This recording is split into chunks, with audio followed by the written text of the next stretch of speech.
SK news Telugu ఛానల్కు స్వాగతం. అనంతపురం జిల్లా కళ్యాణదుర్గంలో డాక్టర్ బిఆర్ అంబేద్కర్ జయంతి సందర్భంగా శ్రీరామిరెడ్డి నీటి పథకం కార్మికులు సిఐటియు జిల్లా సహాయక కార్యదర్శి అచ్యుత్ ప్రసాద్ ఆధ్వర్యంలో అంబేద్కర్ విగ్రహానికి పూలమాలలు వేసి వినతిపత్రం అందజేసి వినూత్నంగా నిరసన చేపట్టారు. అంబేద్కర్ విగ్రహం ఎదుట శ్రీరామిరెడ్డి నీటి సరఫరా కార్మికులు నిరసన తెలిపారు. అనంతరం అంబేద్కర్ విగ్రహానికి పలు డిమాండ్లతో కూడిన వినతిపత్రాన్ని అందజేశారు. ప్రజాప్రతినిధులు అధికారులకు తమ గోడును పలుమార్లు విన్నవించుకున్న పట్టించుకున్న పాపాన పోలేదని ఆవేదన వ్యక్తం చేశారు. కార్మికుల హక్కులు తెలిసేలా మీరైనా చెప్పాలంటూ కార్మికుల తమ గోడును వెళ్లగక్కారు. 6 నెలల జీతాలు 30 నెలల పీఎఫ్ చెల్లించాలని నినాదాలు చేశారు. కరువు ప్రాంతంలో నీరు లేక ప్రజలు ముప్పు తిప్పలు పడుతున్నారు. తమ డిమాండ్లను నెరవేరేంత వరకు సమ్మె కొనసాగుతుందని శ్రీరామిరెడ్డి త్రాగునీటి పథకం కార్మికులు తేల్చి చెప్పారు.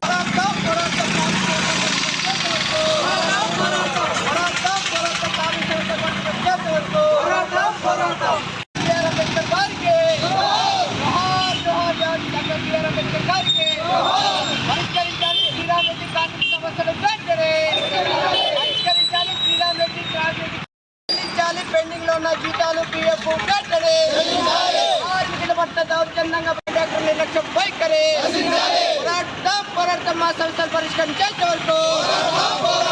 ఈరోజు కళ్యాణదుర్గం పట్టణంలో అంబేద్కర్ 134వ జయంతి సందర్భంగా ఆయన విగ్రహానికి పూలమాలలు వేసి పోవడం వల్ల ఈరోజు అంబేద్కర్ జయంతి సందర్భంగా అంబేద్కర్ విగ్రహానికి వినతిపత్రం ఇచ్చాను. ఆయన ద్వారా అయినా మా సమస్యలు పరిష్కారం అవుతాయని, కార్మికుల సమస్యలు పరిష్కరించాలని ఈరోజు వినతిపత్రం ఇవ్వడం జరిగింది. ప్రధానంగా ఈరోజు శ్రీరామిరెడ్డి కార్మికులకు 30 నెలల పీఎఫ్, 6 నెలల జీతాలు బకాయిలు ఉన్నాయి.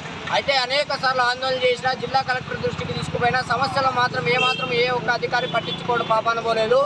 ఈరోజు కార్మికులు సమస్యలు చేపట్టి ఈ నేటికి 9 రోజులు వస్తున్నా ఏ ఒక్కరు కూడా ఈరోజు కార్మికుల పక్షాన మాట్లాడిన పరిస్థితి లేదు. అయితే ఈరోజు కార్మికులు ఏ విధంగా బతుకుతారని ఈ రకం మేము ఈ ప్రభుత్వాన్ని ప్రశ్నిస్తున్నాం. ఈరోజు కార్మికులు ఇంతమంది ఆందోళన చేస్తున్నా కనీసం సంబంధిత అధికారులు కానీ ప్రజాప్రతినిధులు కానీ ఈరోజు కార్మికుల పక్షాన మాట్లాడి వారి సమస్యలు పరిష్కరించామని హామీ ఇవ్వకపోవడం చాలా దౌర్భాగ్యం.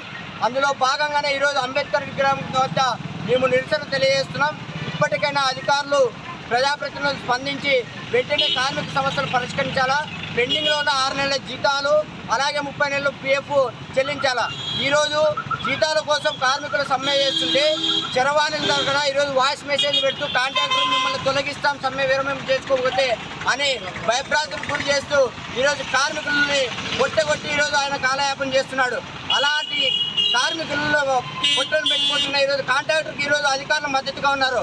అలాంటి అధికారులను తక్షణమే ప్రభుత్వం వారి మీద కఠిన చర్యలు తీసుకోవాలా. కాంట్రాక్టర్ని కూడా వెంటనే బ్లాక్ లిస్ట్లో పెట్టి కార్మికులపై పెండింగ్లో ఉన్న జీతాలు పీఎఫ్ వెంటనే చెల్లించాలని మేము స్టేట్గా డిమాండ్ చేస్తున్నాం. లేని పక్షంలో పెద్ద ఎత్తున ఆందోళన చేయడానికి కూడా మేము సిద్ధంగా ఉన్నాయని ఈ ప్రభుత్వానికి హెచ్చరిస్తున్నాం.